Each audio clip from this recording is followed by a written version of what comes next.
The town of Snorridge lay blanketed under a thick layer of snow, its streets aglow with the soft twinkle of Christmas lights. The cold air carried the faint aroma of pine and chimney smoke, a reminder of the season's traditions. For most residents, Christmas was a time of joy and togetherness, but for Sam Bennett, it had become the loneliest time of the year. Sam had once been a man of warmth and humor, sharing laughter and love with his wife, Ellen. But all of that had vanished 5 years ago on Christmas Eve. A car accident had taken Ellen from him, leaving behind only memories and a suffocating sense of guilt. Since that night, Sam had retreated into himself, shutting out the world. He no longer decorated his house, avoided the bustling town square, and spent the holidays in solitude. This December was no different. As the festive hum of life buzzed outside, Sam sat alone in his modest home, the only sounds being the occasional crackle of the fireplace and the mournful whistle of the wind. He couldn't bring himself to touch the dusty box of Christmas ornaments tucked away in the corner of the attic, nor could he find a reason to change his empty routines. But fate, it seemed, had other plans. It started with a chance visit to the local animal shelter. Sam hadn't intended to go inside. He'd driven past it dozens of times, but never felt the urge to stop until that day. The snowstorm had begun early, and visibility was poor. Seeking a momentary reprieve from the weather, Sam stepped inside the small, warm building, greeted by the cheerful barking of dogs and the soft meows of cats. "Looking for a new friend?" the shelter worker asked with a kind smile. Sam opened his mouth to reply, but he wasn't sure what to say. Was he? The idea of companionship felt foreign and daunting. Before he could articulate his thoughts, his eyes were drawn to a kennel in the corner.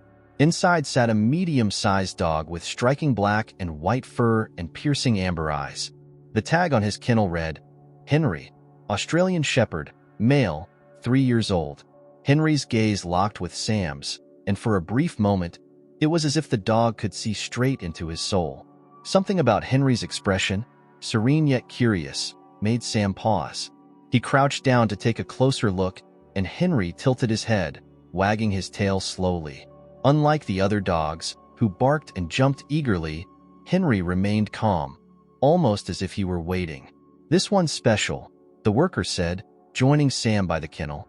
"He has a way of finding people who need him." Sam frowned at the comment, but couldn't deny the connection he felt. A part of him wanted to walk away, but another part, the one he'd buried under layers of grief, felt drawn to the dog. Without much deliberation, he found himself filling out the adoption paperwork. By the time he left the shelter, Henry trotted by his side, his steps confident and assured, as if he knew exactly where he was meant to be. The first night with Henry was uneventful but strange. Sam expected the dog to act like any other pet, exploring the house, sniffing corners, maybe chewing on a shoe. Instead, Henry sat quietly near the fireplace, his amber eyes fixed on the dim, unlit Christmas tree in the corner of the room. Sam hadn't taken it down since Ellen's passing. It remained a relic of a life he no longer recognized. Henry's behavior was odd, to say the least. He seemed fixated on the tree, occasionally glancing back at Sam as if urging him to do something. Sam dismissed it as a coincidence, but the dog's persistent stare made him uncomfortable. Finally, he muttered, "What is it, boy?" "It's just an old tree." Henry didn't budge.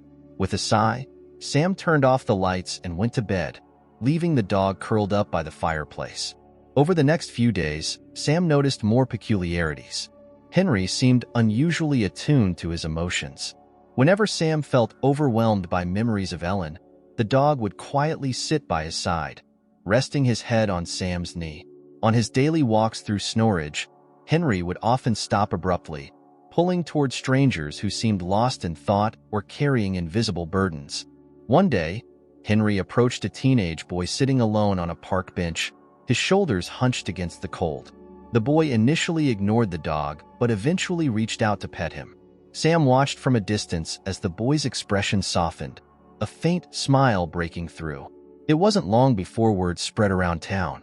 Snorridge residents began referring to Henry as the miracle dog, sharing stories of how his presence brought comfort to those in need. Sam found himself in the unexpected position of being approached by strangers all eager to meet the dog with the uncanny ability to sense pain. Though reluctant at first, Sam allowed these encounters, observing quietly as Henry worked his quiet magic. Despite Henry's growing fame, Sam remained skeptical. It wasn't that he doubted the dog's abilities. It was his own capacity to feel again that scared him. Yet, little by little, Henry chipped away at the walls Sam had built. He found himself lingering in town squares he once avoided, exchanging polite smiles with neighbors he'd ignored for years. Henry was more than just a dog. He was a bridge between Sam and the world he had left behind. On Christmas Eve, something unusual happened. As the snow began to fall gently outside, Sam noticed Henry sitting by the front door, his tail wagging with purpose. The dog's energy was different, restless, almost urgent.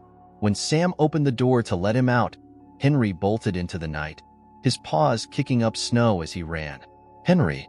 Sam shouted, grabbing his coat and flashlight. The cold air bit at his face as he followed the dog's tracks through the snow-covered streets. Henry's sudden escape was uncharacteristic, and Sam's concern grew with each step. What was the dog chasing? Or, more importantly, where was he leading? As Sam trudged deeper into the snowy night, he couldn't shake the feeling that this was no ordinary run. Henry had a purpose, and Sam was about to discover what it was. The cold wind bit sharply at Sam's face as he trudged through the snow, his flashlight beam bouncing across the ground. Henry's tracks were clear in the freshly fallen snow, leading him deeper into Snoridge's quiet streets. The dog had never behaved like this before. Despite his growing attachment to Henry, Sam couldn't understand the urgency that had driven him out into the frigid night. His voice cracked through the silence as he called out, "Henry, come back." The town seemed eerily still, the soft glow of Christmas lights reflecting off the snowbanks. Sam's breath formed clouds in the air as he followed the trail, his heart pounding, not just from exertion but from an inexplicable feeling that something important was about to happen. The tracks veered toward a modest house at the edge of town, one Sam recognized but had never visited. It belonged to Clara Whitaker, an elderly woman who lived alone. Sam had only ever seen her at the grocery store or walking her little dog, now long past. The house was dark except for the faint flicker of a Christmas tree through the front window. As Sam approached, he spotted Henry sitting patiently on the porch, his gaze fixed on the door. "Henry," Sam hissed, trudging up the steps. "What are you doing here?" Henry wagged his tail but didn't budge, his attention still on the door. Before Sam could figure out what to do, the door creaked open. Standing in the doorway was Clara, her frail form wrapped in a wool cardigan, her expression a mixture of confusion and surprise. "Sam Bennett?" she asked, squinting against the glow of his flashlight. "What are you doing here?" "Your guess is as good as mine," Sam replied, embarrassed. "My dog, Henry. He ran off and led me here." Clara looked down at Henry, who stared back at her with his calm, knowing eyes. "Well, aren't you something?" she murmured, her voice softening. She stepped aside. "Come in before you catch your death out there." The warmth of Clara's home was a stark contrast to the bitter cold outside. The air smelled faintly of cinnamon and pine, though the ambience felt heavy, like a once bright flame reduced to embers. A small Christmas tree stood in the corner, its ornaments sparse, and a string of lights blinked lazily. Next to it sat a half-empty cup of tea and a pair of knitting needles, abandoned mid-stitch. Sam hesitated near the door, unsure why he was still there. Clara motioned for him to sit while Henry, as if perfectly at home, curled up on the rug by the tree. "I didn't expect company tonight," Clara said as she poured a fresh cup of tea and set it before Sam. "Especially not on Christmas Eve." Sam shifted uncomfortably. "I'm sorry. I didn't mean to intrude. Henry just—" "He wouldn't stop until we got here." Clara studied the dog for a moment, a faint smile touching her lips. "Well, he's a good judge of character, isn't he?" There was a pause before Clara spoke again, her voice quieter. "Not many people come by these days. My children. They were supposed to visit, but plans changed." Sam glanced at the decorations around the room, their simplicity underthrowing her words. "I'm sorry to hear that." Clara waved a hand dismissively, though her eyes betrayed her. "It's just the way things are. Everyone's busy." Lives move on. She looked at Sam, tilting her head slightly. But enough about me. What about you? What brings you and Henry out in the snow? Sam hesitated. Clara's question felt heavier than it seemed, and for a moment, he considered deflecting. But something about her, perhaps her unguarded vulnerability, made him speak honestly. I don't usually celebrate Christmas anymore, he admitted. Not since my wife passed away. Clara's expression softened, and she reached across the table to place a hand on his. I'm so sorry, Sam. I can't imagine how hard that must be. It was a long time ago, Sam said quickly, though the tightness in his throat betrayed him. But it still feels like yesterday sometimes. Clara nodded, her gaze dropping to the cup of tea cradled in her hands. Loss has a way of staying with us, doesn't it? Even when we think we've moved on.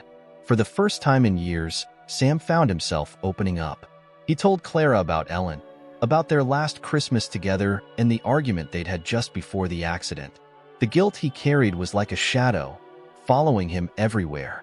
Clara listened intently, her own pain reflected in her eyes. My husband, Harold, used to say the same thing, Clara said softly. He lost his brother when they were young, and he always blamed himself. It took him years to let go of that burden. How did he do it? Sam asked, his voice barely above a whisper. Clara smiled faintly. By realizing that forgiveness isn't something we earn, it's something we choose to accept. And often, the hardest person to forgive is ourselves. As the night wore on, their conversation shifted to lighter topics. Clara shared stories of her younger years, of Christmases filled with laughter and love. Sam found himself laughing, a sound he hadn't heard from his own mouth in far too long. Henry, meanwhile, moved between them, offering quiet companionship and warmth. But the peace was short-lived. A sudden knock at the door startled them both. Sam rose cautiously and opened it to find a man standing there, bundled against the cold. "Excuse me," the man said, his voice shaky. I heard about the dog. They said he might be here." Sam frowned, glancing back at Henry. "What about him?" The man hesitated, his eyes darting toward Clara. "My daughter. She's been struggling. I was hoping maybe your dog could help." Sam's gut reaction was to refuse, but before he could speak, Henry stood and approached the man, his tail wagging gently. The sight struck Sam like a hammer. Henry had chosen to help, and Sam realized it wasn't his place to say no. Clara spoke first, her voice steady despite the tension. "Let him try, Sam. Sometimes a little hope is all we need." Sam nodded reluctantly, and together, they set off into the night. As they walked, Sam couldn't shake the feeling that Henry's presence in his life, and now Clara's, was no coincidence. The dog had a purpose, and for the first time in years, Sam felt a flicker of hope, faint but undeniable. The wind howled through the empty streets as Sam, Clara, and Henry followed the man toward his modest home on the outskirts of Snorridge. Sam's hands were shoved deep into his coat pockets, his breath clouding the frigid air. Henry led the way with calm determination, his paws crunching against the snow. Clara walked beside Sam, her frail frame steady despite the cold. The man, whose name they soon learned was Peter, explained haltingly about his daughter, Emily. She was 17 and had been battling severe depression ever since her mother passed away 2 years earlier. This Christmas was proving especially hard, and Peter admitted he was at a loss. "Someone in town said your dog, that he has a way of helping people." I didn't know what else to do. Sam glanced at Clara, who gave him a small nod of encouragement. He still wasn't sure how he had ended up in the middle of someone else's crisis, but Henry's unwavering focus kept him moving forward. For reasons Sam couldn't explain, he trusted the dog's instincts more than his own. When they arrived at Peter's house, the place looked as lifeless as the streets they just walked. The Christmas lights along the roofline were dark, and the windows gave no hint of warmth inside. Peter opened the door and motioned for them to follow. The living room was sparse, with just a small couch, a coffee table, and a Christmas tree that sat undecorated in the corner. Peter hesitated before leading them down a narrow hallway to a closed door. "She's in there," he said quietly, his voice tight with worry. "She hasn't come out much the past few days." Henry stepped forward before Sam or Clara could respond, his ears perked and his tail wagging gently.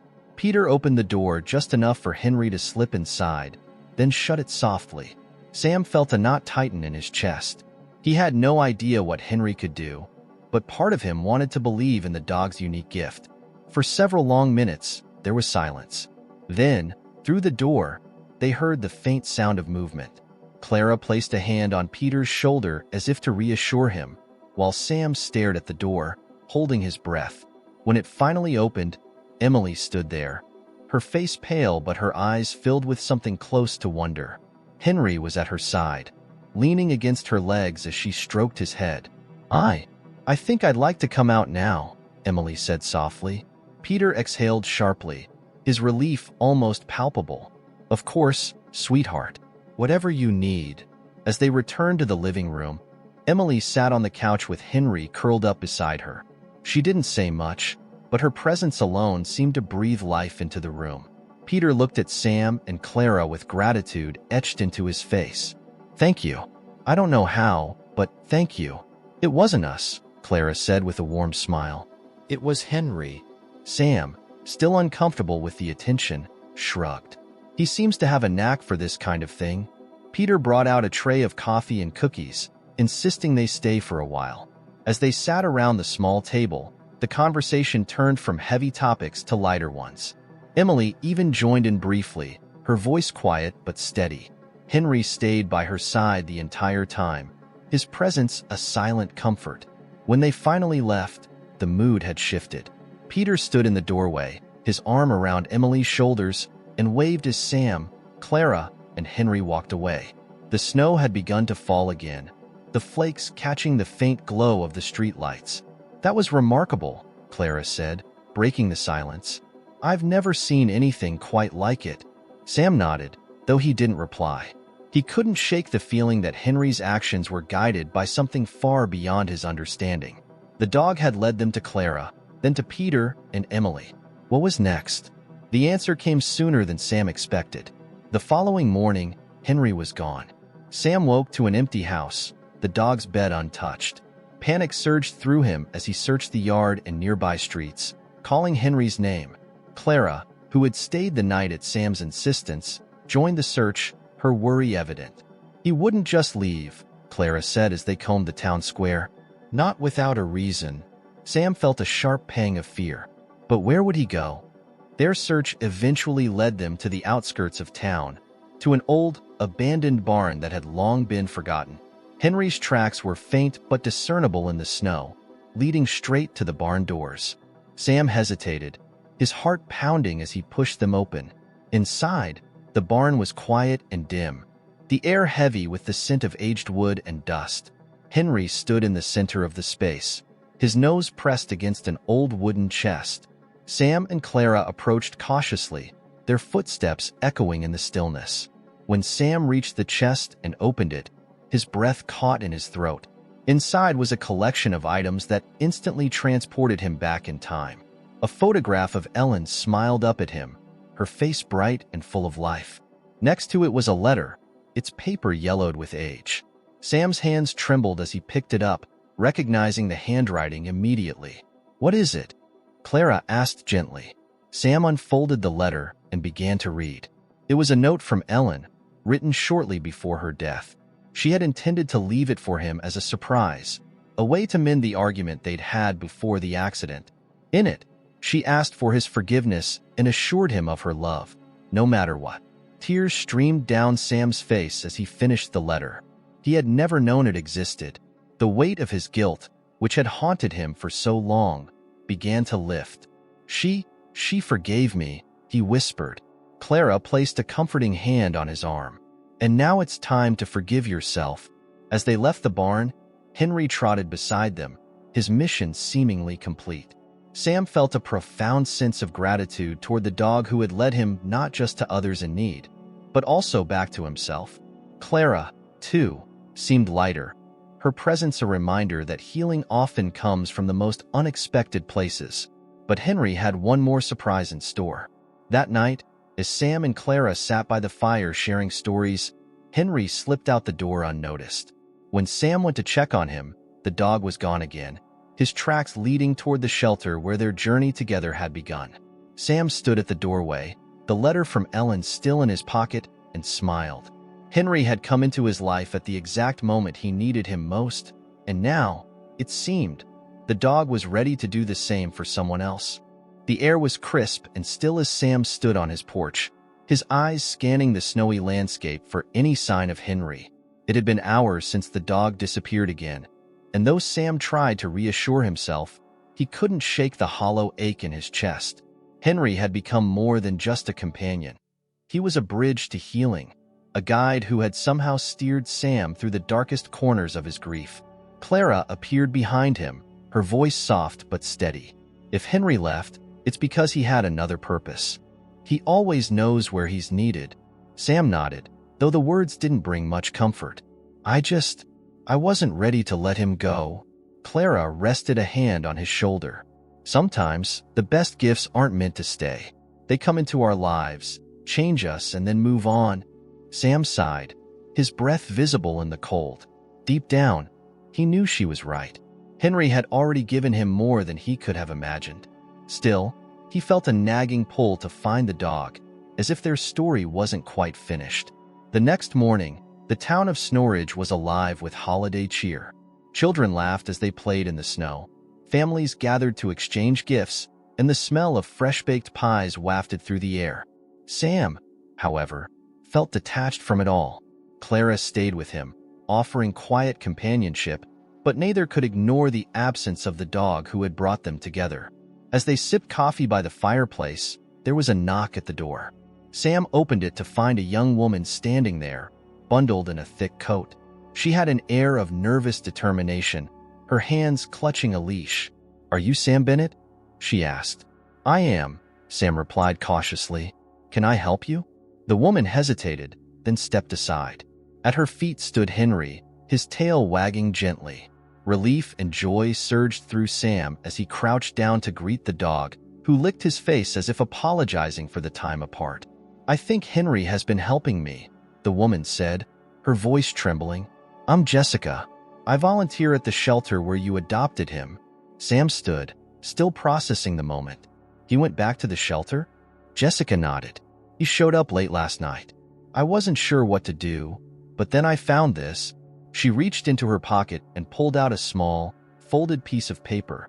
"It's addressed to you." Sam took the paper with trembling hands, his eyes flickering to Henry, who sat calmly at his feet. Unfolding the note, he recognized Ellen's handwriting immediately. His breath hitched as he began to read. "Dear Sam, if you're reading this, then somehow, Henry found his way back to you.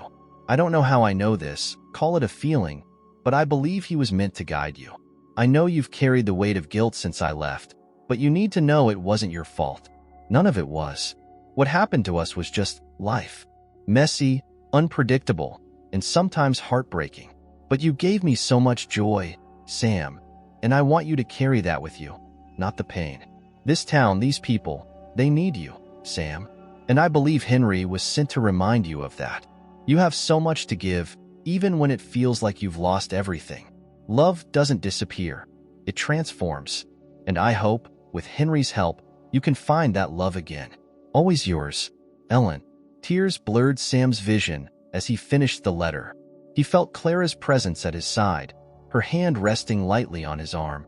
"What does it say?" she asked softly. "It's from Ellen," Sam whispered, his voice thick with emotion. She believed Henry was meant to find me, to help me move forward." Clara smiled gently. It seemed she was right. Sam looked at Henry, who gazed back at him with those wise, knowing eyes. "I don't know how he does it," Sam said, shaking his head, "but he's brought so much more than just hope. He's brought people together." Jessica stepped forward, her expression uncertain.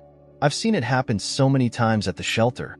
Henry has this way of finding the broken pieces in people and helping them heal. I've been struggling myself. When he showed up last night, it was like he knew." Sam's heart ached at the thought of letting Henry go, but he also understood now. "He's meant to keep doing this," he said quietly, "to help others the way he's helped me." Jessica nodded. "I think so too." That night, Snorridge gathered in the town square for the annual Christmas celebration. For the first time in years, Sam attended, standing alongside Clara as the community sang carols and lit the towering Christmas tree. Henry sat between them, his tail wagging lazily as if content with the moment. As the evening wore on, Sam noticed something different in the crowd. People who had once been strangers to him now approached, offering smiles and kind words. Some shared stories of how Henry had touched their lives, how his presence had brought them comfort or clarity. Sam realized he wasn't alone anymore. The walls he'd built around himself were crumbling, replaced by a sense of connection he hadn't felt in years. In the weeks that followed, Sam and Clara grew closer, their shared experiences forging a bond neither had expected. They began hosting small gatherings at Sam's home, inviting neighbors and friends who might otherwise spend the holidays alone. Henry remained a central figure, moving from person to person as if ensuring no one was left out. But Sam knew the time would come for Henry to move on. One crisp morning in January, he found the dog sitting by the door, his leash in his mouth and his eyes filled with purpose. Sam knelt beside him, stroking his fur. "You're ready, aren't you?" he said softly. Henry wagged his tail. Sam took him to the shelter one last time, his heart heavy but full of gratitude. Jessica greeted them with a mixture of sadness and understanding. "He'll keep doing what he does best," she said. Sam nodded, watching as Henry trotted into the building, his tail held high. "Take care of him," Sam said. "He's a special one." Jessica smiled. "I think he'll take care of us." As Sam walked back home, the snow began to fall lightly, dusting the town in a soft white glow. For the first time in years, he felt at peace.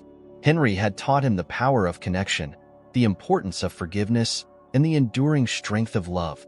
Though the dog was no longer by his side, Sam carried his lessons in his heart. And as the lights of Snorridge twinkled in the distance, Sam knew he would never spend another Christmas alone. Thank you very much for watching the video to the end. If you were moved by the story of the canine hero and the spirit of Christmas that transformed lives, leave your like, subscribe to the channel, and share in the comments what you thought of this exciting journey.